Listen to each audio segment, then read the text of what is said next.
It's the most dangerous time of the year. Missed me, Claus. The holiday season comes with its own unique set of dangers. Icy roads, drunk racist uncles, sleazy grinchy corpos trying to sell your kids a toy that may contain uranium or GHB. Oh man, I'd take a lump of coal any day. Damn you, Claus! So let's look at some of these toys and gifts that you'd have to be ding-dong merrily on high to buy somebody.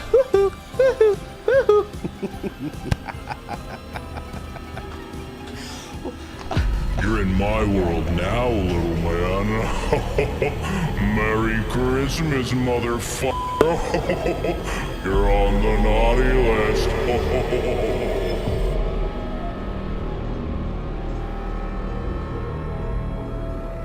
Since the dawn of time, we've been giving children toys that are unintentionally dangerous. Whether it was the cave people of prehistoric times giving their little child a stegosaurus bone and then having a pterodactyl swoop down and take them into their big old dino nest. Or using only the finest lead-based paints to create toys that children could suck the chemicals straight out of. So let's put on our rose-tinted nostalgia glasses, look back at some of these dangerous toys and realize, oh, my glasses are rose because they're covered in blood. So we'll be looking at this wonderful little Good Housekeeping article in their list of dangerous toys, and number one on the list is Aquadots. And apparently, Aquadots would release the compound GHB. So here's an explanation of what Aquadots even are.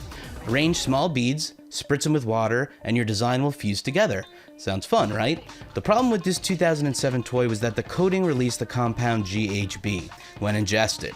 After 3 children went into comas after swallowing the toxic pieces, the Consumer Product Safety Commission recalled some 4.2 million kits.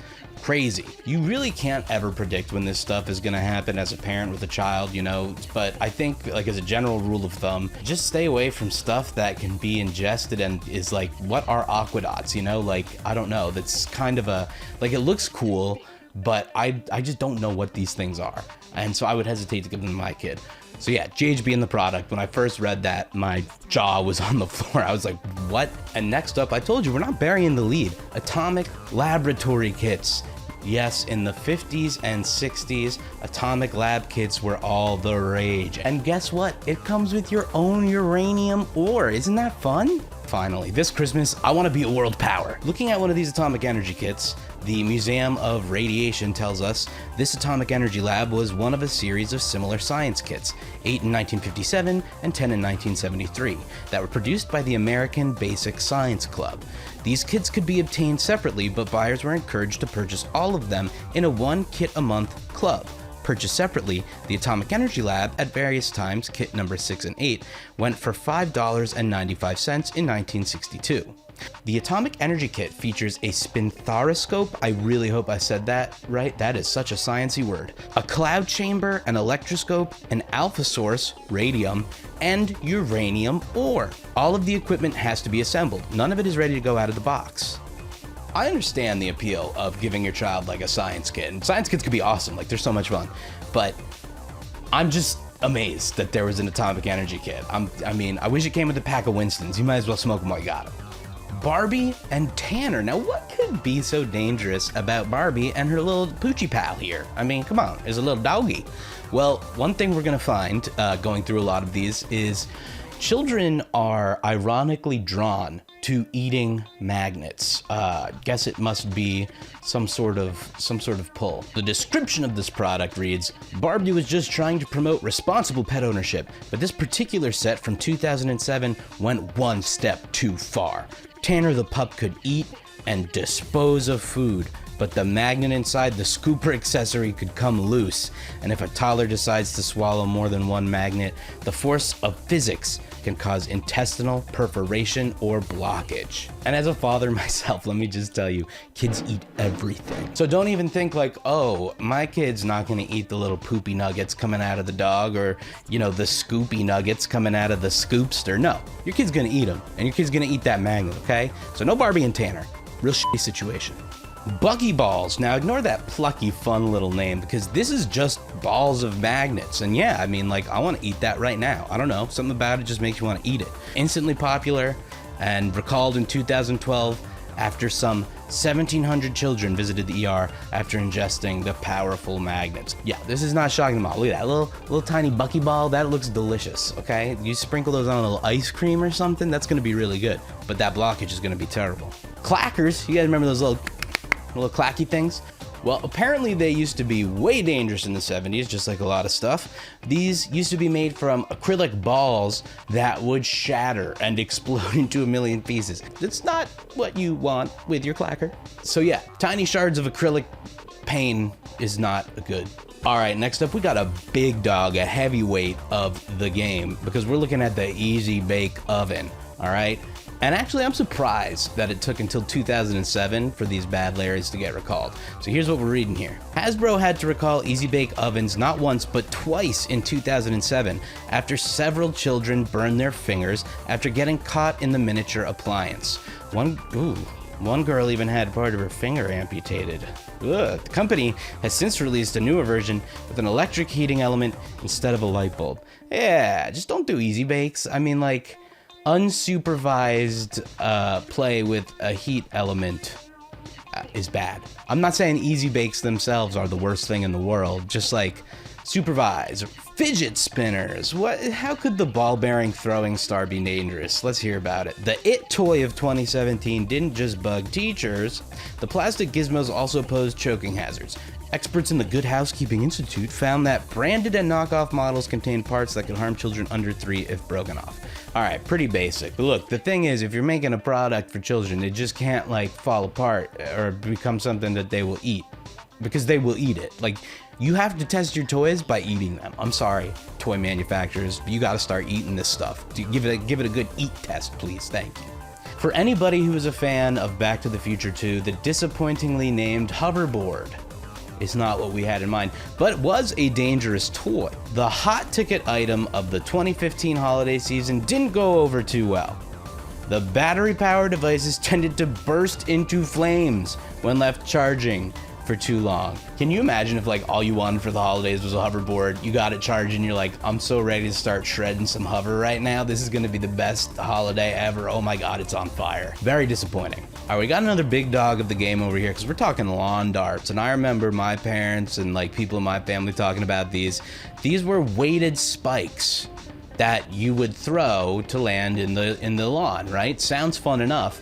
But I mean, like, of course, you're gonna have a spike in your head. That's just the name of the game. And it wasn't until 1970 that manufacturers avoided selling them as toys. But even then, some 6,000 kids went to the hospital in the 70s and 80s with injuries related to lawn darts, even fatalities. So in 1988, they were officially banned for good, and consumers were encouraged to destroy any versions of lawn darts that they may have. So yeah, I mean, spiky dart flying through the air plus head equals bad time. That makes sense, right? Magnetics, and you know it's from the early 2000s because it's spelled with an X. A popular building set from the mid-2000s, Magnetics became a parent's nightmare in 2007 when one child died and 28 others suffered serious injuries after swallowing the magnets that had fallen out of the plastic pieces. The manufacturer ultimately recalled some 4 million kits, but still sells a redesigned version today with updated labeling. So yeah, like I was saying, there's something about kids and magnets. They just gotta eat those little bad Larrys. I don't know if it's just like manufacturers make them perfectly small and like the perfect size to eat, or if kids around the world, like maybe it's just part of our evolution that we don't even know about as humans. You know, we crave to eat magnets. I don't know what it is, but we got to stop doing magnet toys or something, I guess. I mean, I'm getting a little hungry from this whole thing. Polly Pocket with the quick click. Okay, I know a lot of people who are big Polly Pocket fans, and one of the things that I've heard from them consistently is that Polly Pockets are deliciously chewable. If you guys were Polly Pocket chompers, let me know in the comments below. I want to know if this is a true thing, if Polly Pockets really were the most delicious snack as a child. But here's where the quick click Polly Pocket is a little more dangerous. 90s kids will remember the original Polly Pocket compacts, but it was the later versions that actually caused a major safety alert. A few years after launching its Quick Click line in 2004, Mattel recalled 7.3 million playsets due to, can you guess, faulty magnets. The small parts that made the clothes that snapped to the dolls could fall out and cause serious injury. Again, Just kids hungry for magnets. Same old. It's a Tuesday, and kids are hungry for magnets. Rollerblade Barbie, the most dripped out Barbie on the market, all right? Now the clothes, these are dangerous, okay? You come wearing clothes like that, that's style off the charts, all right? That's dangerous style, but that's not really what we're talking about here. Out of all of Barbie's careers and hobbies, this one from the 90s definitely caused a firestorm. Literally, a cigarette lighter-like device in her skates would legitimately shoot out sparks when rolled on a flat surface. Blade over anything flammable and you've got a major problem. That's kind of awesome. Now, I think the coolest thing anyone could do is just whip out a rollerblade Barbie and use it as a lighter. Like, you know, if you're a badass in a movie, you throw that cigarette in, you put that rollerblade Barbie on, light that cigarette up. Come on, that's like the coolest thing I've ever heard of. I don't really see the problem with this toy. Just sounds cool. I kind of want a rollerblade arson Barbie. This sounds sweet. Sky dancers. I remember these toys. There were like a million variations on these. I feel like in the early 2000s and the 90s, like a toy idea would come out and then like everybody would do a licensed version of it or something. So like they would have this version, but they'd also have like, I don't know, like wrestlers or something weird. You'd like have Macho Man and you'd rip him and he'd like fly through the sky, or I don't know. There was just like always weird stuff. Stretch Armstrongs, just like weird toys. But these sky dancers are described as such. These flying fairies act more menacing than they look. Just pull the cord on the launcher and the princess doll spins up into the air and inevitably into people's faces. After 150 reports of eye injuries, scratched corneas, broken teeth, facial lacerations, and even a mild concussion, Galoob Toys grounded these playthings for good, recalling about 8.9 million of them in 2000, according to CNN. Concussions, man.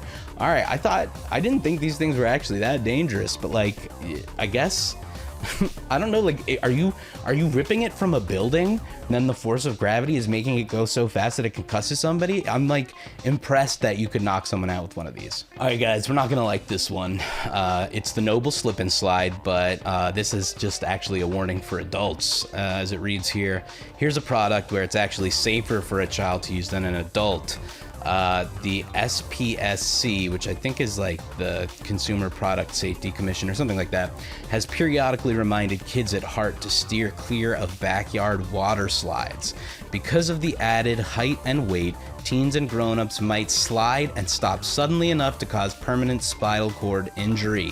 Whammo recalled 9 million slides in 1999 after 7 adults and 1 teen suffered neck injuries or paralysis. Jeez. All right, guys, look, here's the thing. I know it sucks getting older, all right? I'm 32, I have a child, I'm getting older. The knees don't work the way they used to. The ankles don't work the way they used to, okay? Don't go on the slip and slides, all right? I know it's fun, all right? I get it. Look, I'm a child at heart. Look at all my stuff. But just don't do it. You can't do that anymore. You can barely jump the way you used to. Keep that in mind, all right? So I don't know why you think going down the slip and slides is gonna be good. And half the time, we're putting these things down a hill with like a ramp at the bottom or something like that because we're just fans of Darwinism. So just stay off the slip and slide, all right, guys? We gotta cool it on the slip and slide. Snack time, Cabbage Patch Doll. Kids could feed the dolls plastic carrots and french fries, but get too close and the powerful mechanical jaws would chomp down on just about anything, including what looks like a carrot, a finger, and hair. Ultimately, Mattel bit the bullet and offered a $40 refund to some 500,000 owners / potential victims of a feeding frenzy. So yeah, I mean, I think that, I don't know how many actual injuries occurred here, but like, I don't know how they even got this out to market, right? Like, if you then have to recall it in that way, where you're like, oh, wow, how are the kids putting their fingers in the Cabbage Patch Doll's jaws? Like, of course they are, dude. What? I want to do that. If you handed me a Cabbage Patch doll that could chomp on something, my first thought is finger in the, like, it's like, I don't even know why as humans we think that. You go up to the pencil sharpener and you're like, I could put a finger in there. Like, you don't do it, but like you think that you could. So like, I don't know, a toy like this is just kind of asking for this whole thing. So this one's very dumb, I think. Toy crossbows. Do we have to even read it or talk about it? It's a little weapon. Duh. Projectile launchers have historically spelled trouble for kids. A missile shooting spaceship in the 70s led to modern choking warnings, but somehow people keep buying them. Last year, China had to crack down on a craze for toothpick crossbows. The tiny spears could pierce a can from more than 60 feet away. Even Nerf got called out for its Nerf Zombie Strike Dreadbolt crossbow in 2017. That is a tongue twister. Nerf Zombie Strike Dreadbolt crossbow. Nerf Zombie Strike Dreadbolt crossbow. Nerf Zombie Strike Dreadbolt cross. I can't do it. Yeah, I'll say it. I'm gonna take the stance here. Don't give your kid a crossbow. Come at me, internet. Toy guns. All right, and I mean, yeah, it's a toy gun. Likewise, let's not forget about miniguns. Two of the most famous retro examples include the Austin Magic Pistol and Mattel's belt-buckle Derringer, both from the 50s. The former used magic crystals, aka calcium carbide, to launch ping pong balls. The problem? If any water got in there, it would explode. As for the latter, well, that's literally a cap gun you wear around your waist. So yeah, I mean, I didn't expect the first one. All right, it's not funny, but it's like kind of funny. Like, I just did not expect the problem with a toy gun to be like, oh, it's just gonna explode in your hand. I didn't see that coming.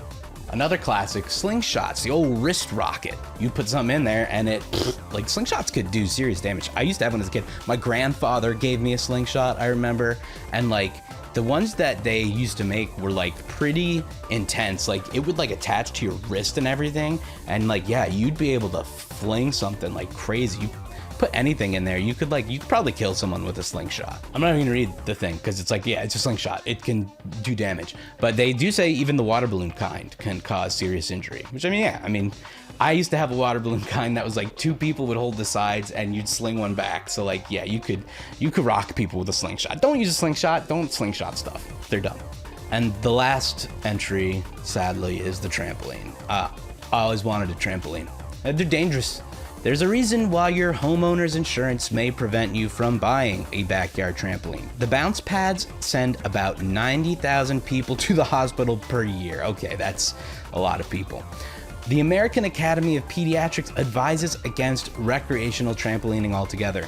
Collisions, falls, and improper landings can cause broken bones, concussions, paralysis, or even death. So, yeah, I think now I'm old and I'm a parent and I get it. I'm not gonna get a trampoline, I guess, but I can't deny the fun of a trampoline. And I mean, most dangerous toys in general, they have a bit of fun to them in a way, right? Like, I get why someone wants a little toothpick crossbow to shoot a can. That sounds fun. I want to do that right now. But, yep, incredibly dangerous. Don't do that. Christmas magic, I disappear now with a little snow. I'm so tired of the same holiday food year after year. Turkey, mashed potatoes. Ugh.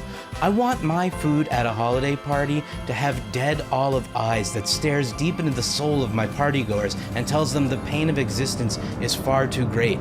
Please eat me.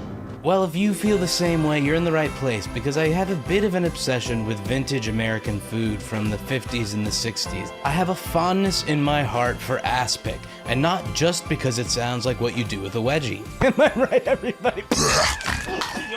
So let's give the gift of an explosive trip to the bathroom this season with these terrible dishes. You think I forgot about the last video, little man? Oh, no way. I've been working out, mewing like a madman. My jawline's so sharp it could open a can. Oh, I'm coming for you on the next video. Oh, Santa sees you. Oh. Figgy pudding, a perennial Christmas favorite, or, it's just at least in that one song. Now, I'd be remiss if I didn't point out that this looks like a pile of shit.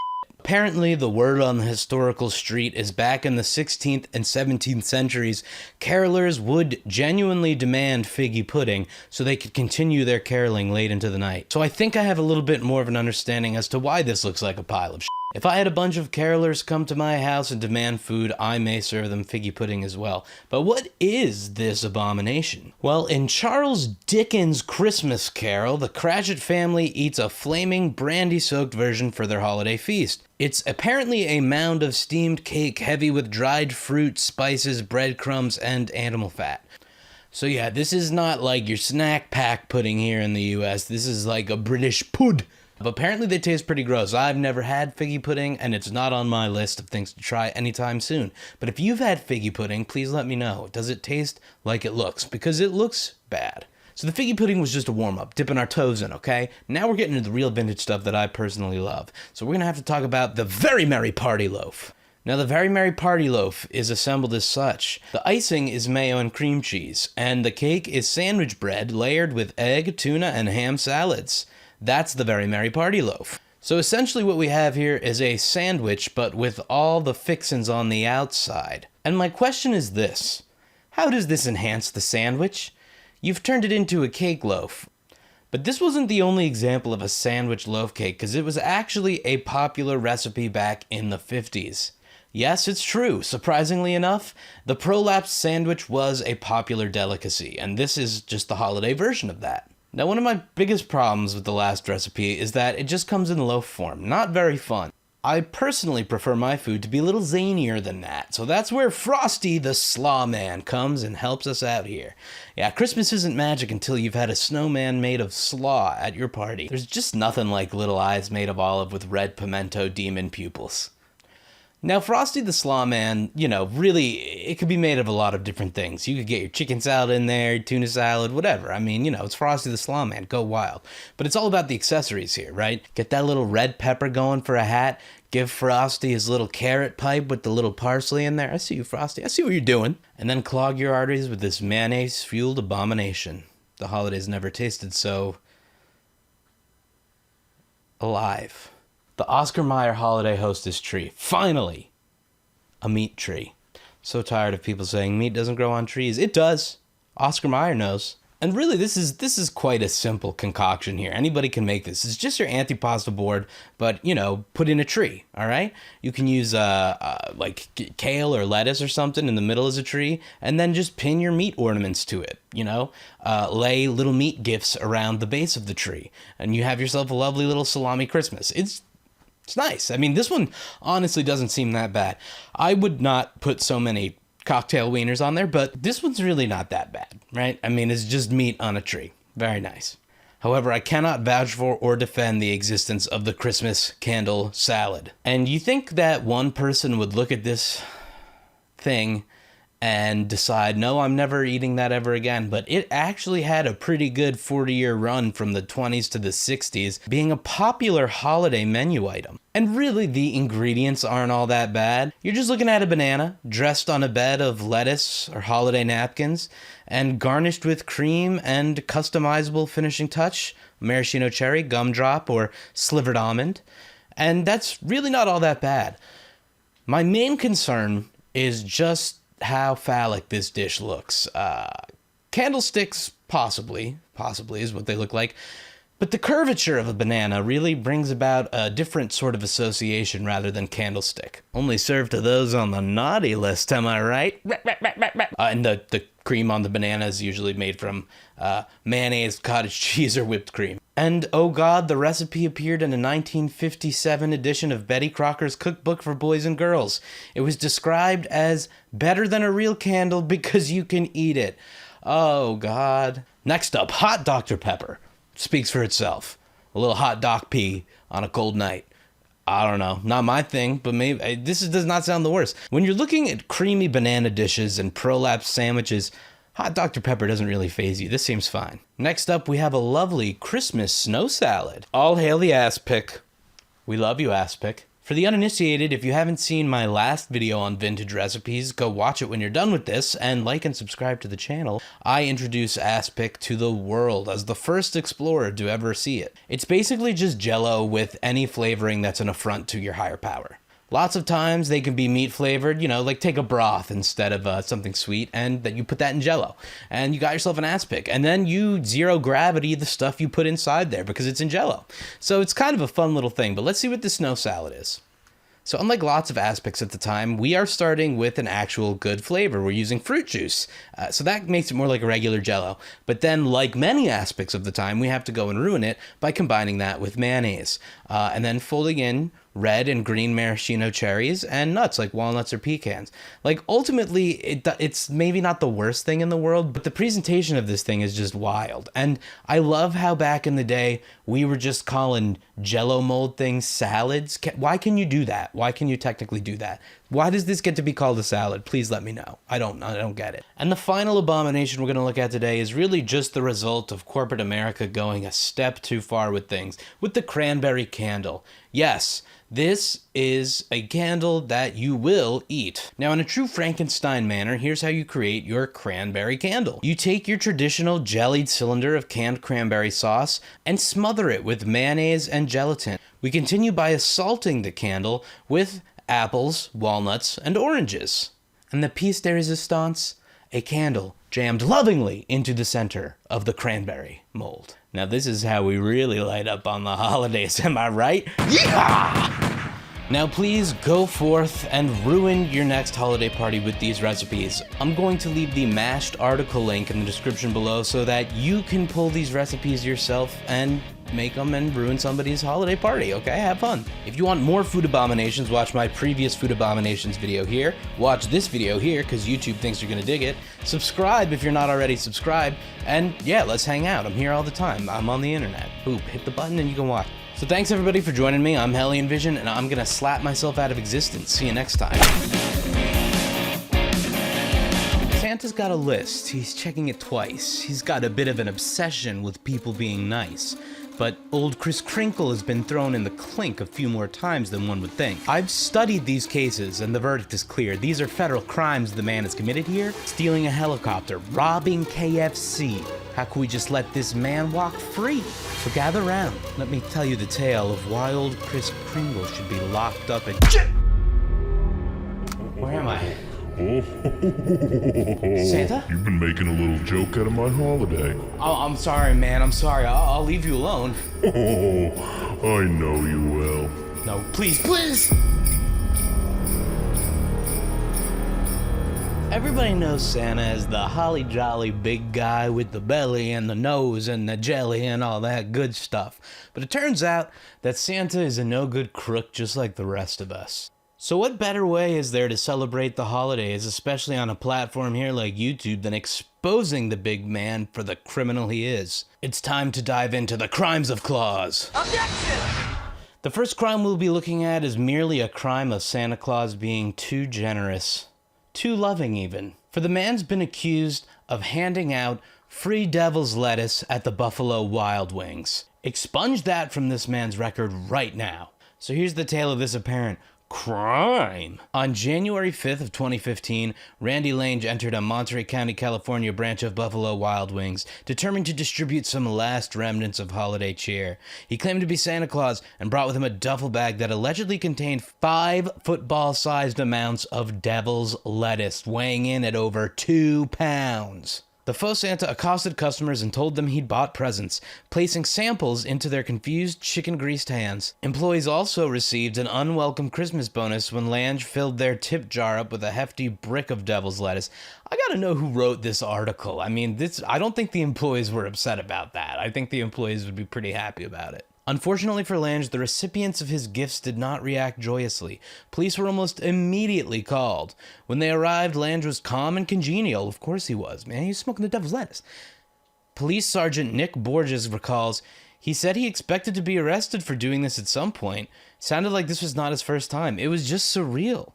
Lange was charged for furnishing devil's lettuce, further bolstered when police searched his home and found another 2 pounds of devil's lettuce. Why are we locking up the heroes in this country? I just don't get it. I'm on the side of Claus for this one, but this is really the only one that you're probably going to end up on Claus's side for. Let's continue on here. Santa drugs Berlin's Christmas markets. Christmas is huge in Germany. Tourists and locals flock to Berlin every December to enjoy some of the best Christmas markets in the world. In 2011, the custom took a sinister turn as a man dressed as Santa Claus drugged over a dozen unsuspecting members of the general public. Yeah, this is the criminal Santa that I was telling you about. The last Santa, perfectly fine, an angel, a hero. This Santa, a monster. Dubbed the Schnapps Spiker, the assailant would approach his victims in a buoyant mood, most often claiming that he had just become a father and thus was offering free drinks in celebration. They were laced with liquid ecstasy. Soon after ingestion, it causes vomiting, dizziness, and in a lot of cases, loss of consciousness. Charles Bloom, chief of Alexanderplatz Christmas Market, offered a 1,000 euro reward for anyone who captures the Schnapp spiker, stating, "This dirty and cowardly behavior has to be stopped." Unfortunately, it didn't lead to an arrest, and a year later, another drugging took place at the Berlin market, bearing striking similarities to the previous year's spree. So if you're going to the Berlin markets, just be careful. The Santa there is a freak. Santa replies to children's letters with angry cursing. Is that really a crime? Is that actually criminal? I mean, I know you don't expect that from Claus, but like, is that really... Can you lock a man up for that? Every year, Canada Post runs a program where children can write a letter to Santa Claus and receive a personalized reply. By 2007, over 15 million letters had been written, resulting in a Guinness Book of World Records accreditation for the most letters to Santa ever received and responded to. When you're dealing with a program that big, human error in some form is inevitable. However, what happened during the 2007 Christmas season was entirely calculated and pretty malicious. 10 unfortunate children received responses from Santa that were laced with messages such as, "This letter is too long, you dumb shit," and "Your mom sucks dick, and your dad is gay." Santa uses gamer words. In response to the scandal, Canada Post released a statement indicating they were doing everything they could to track down the culprit, whom they believed to be one rogue elf. As it turned out, it was a group of minors who had gained access to the mounds of festive letters. I mean, totally unsurprising. Hilarious that Canada Post released a statement saying that it was one rogue elf. Wow. I mean, not a crime though, I don't think. So I don't really know why this is on the list, but it's funny. It's nice to have one that's a little lighter, on the lighter side. I like this one. Next up now, this is a real crime. You may have thought Santa was fine just riding around in his little festive sleigh, but I guess at some point he said, no, it's chopper time, baby, because Santa stole a helicopter. On Friday, November 27th, 2015, a man arrived in full Santa costume at Campo de Marte Airport in Sao Paulo, Brazil, looking to hire a helicopter. It was the start of the Christmas shopping season, and more specifically, it was Brazilian Black Friday. When asked by the helicopter's pilot why he wanted to rent a helicopter, the Santa imposter minimally stated that he wanted to create a surprise to mark the special day. Indeed, the pilot was overwhelmingly surprised when his red-robed customer revealed a weapon and instructed him to fly to a farm far away from the city. There, the hijacker rendezvoused with an accomplice, and the duo proceeded to tie the pilot up. They then made their getaway in their newly acquired chopper. It took several hours for the pilot to free himself, at which point the police were informed of the hijacking. The helicopter, as well as its two occupants, seemingly vanished into thin air. Now, this is a crime, okay? Don't go stealing helicopters. It's a bad idea. It's not cool. It's not cool to steal helicopters. But it would be badass to see a movie made about this. I would really, really love to see that. Santa Claus stealing a helicopter is pretty cool. And I did not expect him to whip out the blicky on him like that. I did not know Santa was strapped. Good to know. Hoboken SantaCon leads to 9 arrests and 70 summonses. Now, I hate SantaCon. It's a terror, you know, but I mean, Jersey's in this article. What can I say? I'm a Jersey boy. Like, let's go. Let's go, Hoboken. I love the Jersey Santas. I got nothing but love for you. Since its inception in 1998, the annual Hoboken SantaCon pub crawl has been terrorizing the people of New York. Never was this more true than in the 2015 event, which led to 9 arrests and 70 summonses for various drunk and disorderly offenses. The event, which starts during the day and carries on long into the night, consists solely of people dressing up as Christmas characters, the majority Santa Claus. SantaCon's North American roots are in San Francisco, where there's a much gentler vibe. The New York chapter has had recurring problems with violence and theft. There's a fair amount of public urination, too. It's all enough to make an 8-year-old's head explode. That's their joke. I'm not using that. Fart. Organizers argue that the event does more good than bad for the city, donating large chunks of the profits to worthy causes. Hoboken Police Chief Kenneth Ferrante is quoted as saying that SantaCon is an unnecessary, unsanctioned event, and that charity donations don't justify people coming to Hoboken and putting other visitors and residents at risk. Now, as a Jersey resident, I've been the innocent bystander in many of these SantaCon situations, and yeah, I mean, they're a public nuisance. This is basically the trashiest version of Santa that you get. The public urination, the public drunkenness. This is Santa Claus a la Bad Santa. And if you're from Jersey or New York and you're putting on that Santa Claus beard, I feel like it just gives you that little bit of anonymity that emboldens a lot of New Jerseyans and New Yorkers to just feel the urge to commit a crime. Now, I know typically you've been told to leave a plate of cookies for Santa, but if you're eating nothing but cookies all night, you are not going to have the energy to go to every single house on the earth, okay? And you're probably going to shit your pants. You need protein. So this is why Santa undoubtedly robbed a KFC drive-thru. And I know what you're thinking. What an American crime. Wrong. This is a British crime. This is British Santa, okay? This is like the most charming version of Santa you get with a little British accent, okay? I bet you didn't see that coming. Now, in Derbyshire, England, on the night of December 19th, 2015, a man dressed as Claus climbed through the drive-thru window of a KFC restaurant. In lieu of a white curly beard was a black ski mask, or a pair of stockings hiding the culprit's identity. Yet, in considerable dedication for his chosen gimmick, he did still sport a red Santa hat, robe, and pants. The bad Santa stuffed all the money that was in the till into a sack that he brought with him, and forced staff at knife point to open the store safe. Derbyshire police offered a pretty unhelpful description, stating the man wore a red hat, red trousers, and a red jacket, and had his face covered. Everyone dressed as Santa is a suspect then. It is unknown how much money was taken from the store. All right, getting through this list, there are a few more. We're leaving out the homicides. I'm sorry, you'll have to look into those on your own. Now, there are about 4 more entries on this list that I've gotten these from Listverse here, but 3 of them are homicides. I'm leaving those out. You can look them up on your own. Before we get to the last one here, if you've been enjoying yourself, please like and subscribe. If you're in the holiday spirit, I have 2 other holiday videos that you can watch that are out so far. Please give those a little watch, and if you're digging what you're seeing, subscribe. All right, let's finish this bad boy off with a bang. Santa's fistfight with a teenager causes a crowd of children to cry. This is the kind of, like, movie crime Santa hijinks we were looking for here, right? Okay, so let's get into this. In December 2000, during a Christmas display entitled Santa Sails In, held in the seaside town of Great Yarmouth, England, a 35-year-old man dressed as Santa got into a fight with a teenager. The longest-lasting damage was not to either of the fight's participants, but to the crowd of confused children, who burst into tears as Santa was led away in handcuffs. For their part, the police attempted to calm the situation by taking some of the most traumatized children down to the station in order to show they arrested an imposter.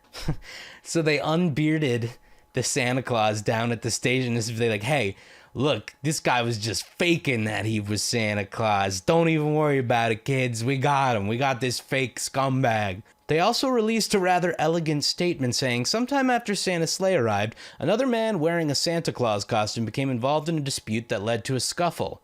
Norfolk police are certain that the real Santa would not approve of people behaving in this way, and of course he will continue his pre-Christmas visits and delivery of gifts everywhere on Christmas Day.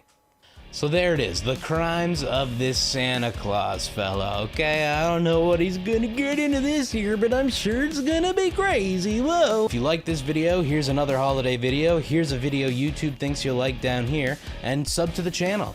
But yeah, I'm out of here. Have a happy holiday and all that stuff. I'm gonna snow globe myself out of here. The first New Year's Eve ball dropped in 1907, and for over 100 years, people have been making the pilgrimage to New York City, the Big Apple, to jam themselves into Times Square and watch as celebrities and news personalities get way too hammered. Let me tell you something. Speaking of which, I'm going to be standing right here next year, and you know what I'm not going to be looking at?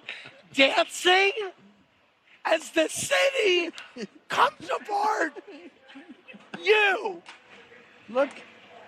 Eric Adams is being sworn in right as we speak.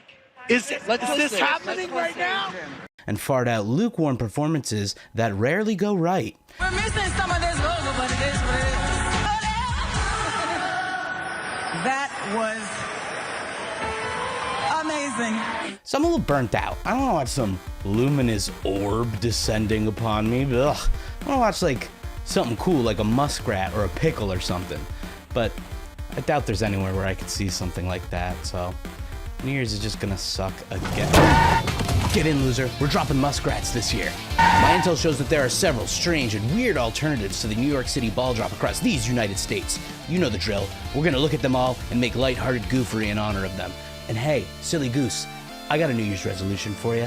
Like and sub.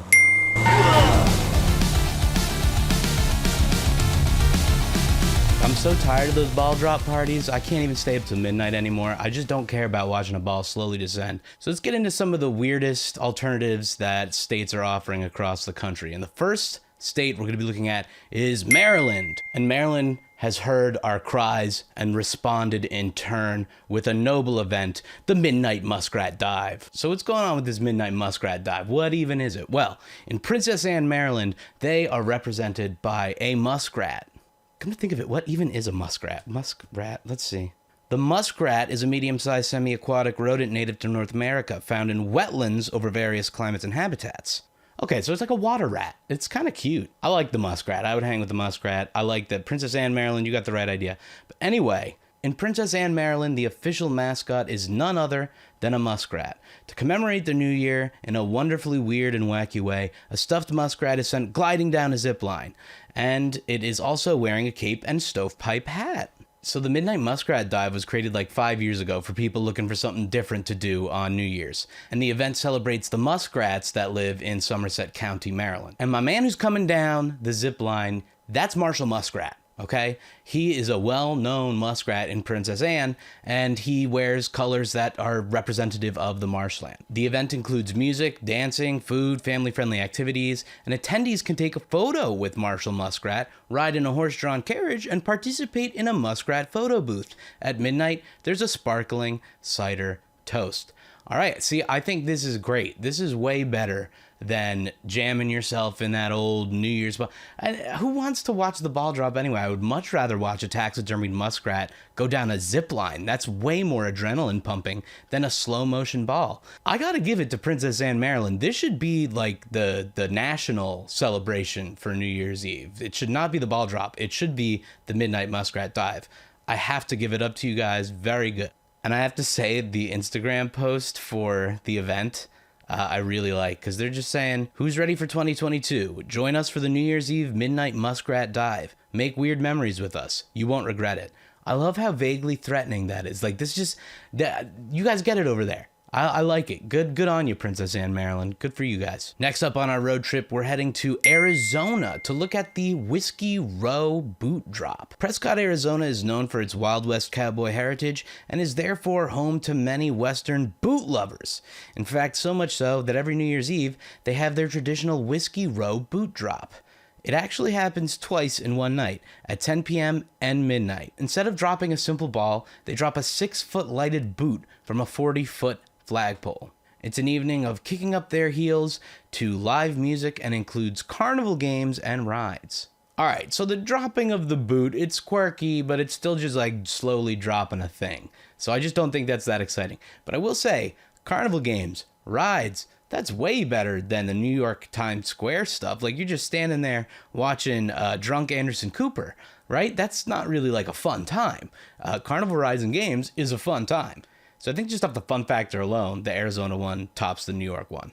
All right, next up, we're heading to Mobile, Alabama for Moon Pie over Mobile. Over 40,000 people gather in Mobile, Alabama to see a 600-pound and 12-foot tall moon pie drop on New Year's Eve. Yeah, baby, 600-pound and 12-foot tall moon pie. That sounds awesome. The kids' events begin at 11 a.m. with their own moon pie drop at noon, and things kick off in the evening around 7 p.m. with writing resolutions, having a decorated umbrella contest, and so much more. All right, it's cool that there's a little kids thing earlier in the day. I like that. Also, for, like, you know, the old people among us who want to get to bed early, that's a good alternative. Writing resolutions, though, I don't know. Boo. I don't want that in the celebration. I have mixed feelings on resolutions. It's like, why am I going to pressure myself to do something? Like, I don't know, just make the positive changes that you want to make and, like, be flexible with yourself on your timeline and stuff, and, like, don't beat yourself up over like that. I don't know, resolutions make me feel like it's like you're really pressuring yourself to do something. You kind of almost are making yourself feel bad in a way over something. I don't know. maybe I'm just overthinking that, but I always feel weird about resolutions. Not that I don't make any, or like, you know, I feel like they're not like special. It's like what I'm trying to improve upon year round anyway. So I don't know, maybe I'm just making note of it at the beginning of the year. I don't know. I think I'm overthinking it now. What do you guys do for resolutions? Do you guys do them? Like, how do you even feel about resolutions? Let me know in the comments below.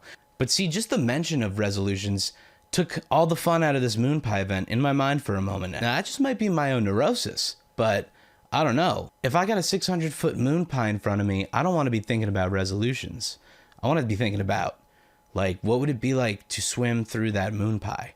You know, I want to be living in that fantasy. So that's kind of how I feel about it. But otherwise, I like the concept of dropping a giant moon pie. Like, that's fun. I wonder if it's not an edible moon pie, right? A few moments later. The moon pie is not real. That was dumb. I shouldn't have thought the moon pie was real. But it is a mechanical moon pie. It's a 12-foot tall illuminated mechanical moon pie, and it descends from the RSA Trustmark building at midnight. The event also includes live music performances, cutting and serving the world's largest moon pie. Okay, wait a minute.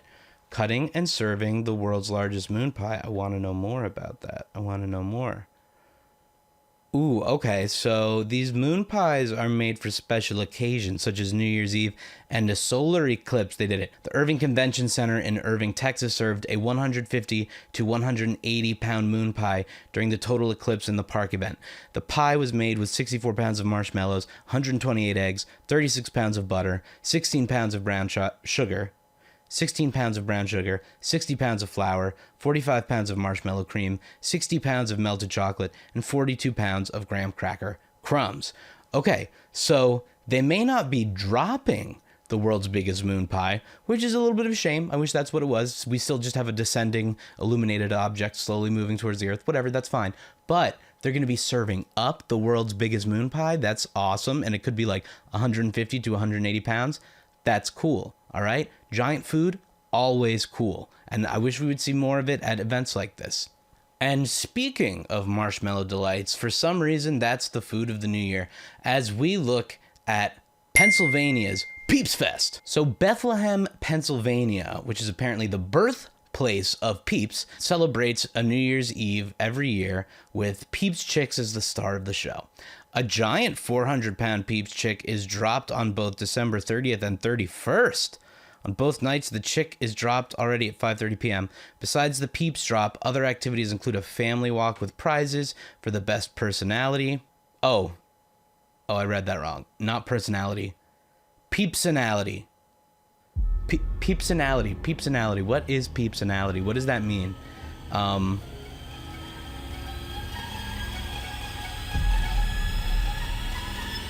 Well, that took me into a hole for a second. Peepsonality. I don't know what that is. A Peeps diorama contest and Peeps flavor sampling. Okay, so again, we got to check something on here because they say giant 400-pound Peep. Is this another one of those mechanical illuminated things? Because I need a big Peep. It's not a real 400-pound Peep. It's another 400-pound, 5-foot-tall illuminated Peep chick. I don't know.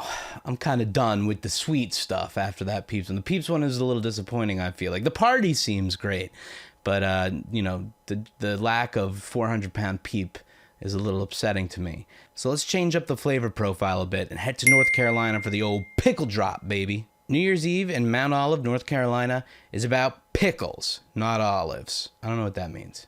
They begin to drop a giant pickle at 7 p.m., where it will end up landing in a giant pickle jar.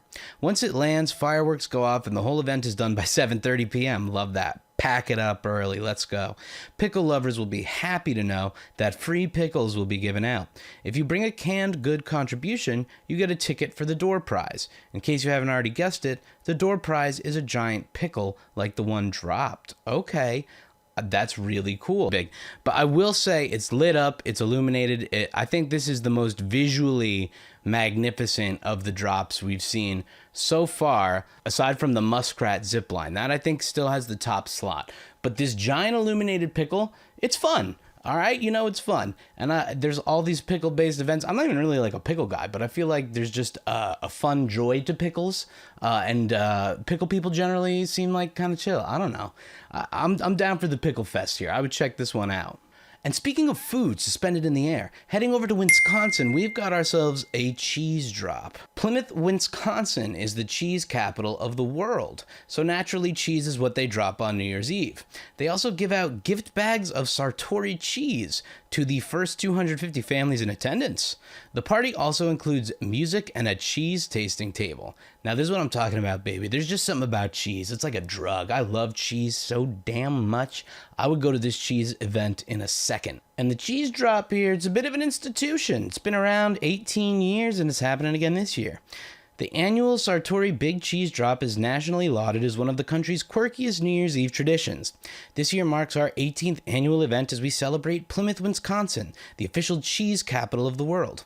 Over the past 17 years, the event has drawn thousands of visitors as the community comes together to welcome the new year. The highlight of the event is marked by a countdown and the lowering of a giant wedge of Sartori's World Award-winning Bella Vitano Gold Cheese at 10 p.m. The event is sponsored by the Sartori Company. All right, people, you know what we gotta do. I gotta find out if this big giant cheese is real. Once again, the cheese dropped in Plymouth, Wisconsin on New Year's Eve as a giant faux wedge of Sartori Bella Vitano Gold Cheese. I want somewhere in our country to be brave enough to drop a real giant wedge of cheese. Now, continuing our road trip, we head to Idaho and drop, what else? A hot potato, that's right. In Boise, Idaho, the evening begins with the world-famous Glow-tato flying in to take its perch during the Idaho Potato Rise. Enjoy the snow park and sample delicious food and beverages. You can even snap a picture with Spuddy Buddy. At midnight, a crane will drop the potato like it's hot. Now, I'm hoping that means it just, drops it straight down. Let's see. Are you ready for a shocker? They don't drop a real potato. Life is cruel and unforgiving. No, the Idaho Potato Drop potato is not a real one, but rather a fiberglass replica that's made to look and feel like one. Ooh. What it's made of, the potato is made of fiberglass. It also has 10,000 LEDs and lasers. So it is a laser potato. So that's awesome. A laser potato is very cool. Last on the list, we head to Ohio, Port Clinton specifically, for the giant walleye drop. What's a walleye? It's this guy. It's this little fishy guy right here. The walleye that gets dropped is a whopping 20 feet long and weighs 600 pounds. Now again, it's not a real walleye. I'm just saying that before I even look it up. Let me look it up. No! The walleye dropped in Port Clinton, Ohio on New Year's Eve is not real. It's a 20-foot long, 600-pound fiberglass fish named Willie Jr. that's lit up with LEDs, and he's lowered from a crane onto a pedestal at the stroke of midnight. And it's a walleye because Port Clinton is the walleye capital of the world, you silly goose. Didn't you know that? The event also includes a fireworks show, live music, and other activities. It's presented by the Willie Walleye Foundation. Now, this one might be my favorite. A giant demon spawn fish dropping from the sky with crazy eyes and just fang mouth. That's pretty cool. I don't know. Ultimately, this road trip has taught me that New York's really lacking with their ball drop. You've been doing the same thing since 1907. Mix it up. We got people dropping demon fish out here. We got muskrats on zip lines. You got to step it up, okay? I don't know. Anything's better than the ball drop at this point. Do you guys like the ball drop? Are you from any of these places? Do you do different New Year's Eve sort of celebrations? Let me know in the comments below. But I've been Hellion.Vision, guys. Thank you for hanging around and watching. I'm going to get myself muskrated out of here. Marshall, hit it.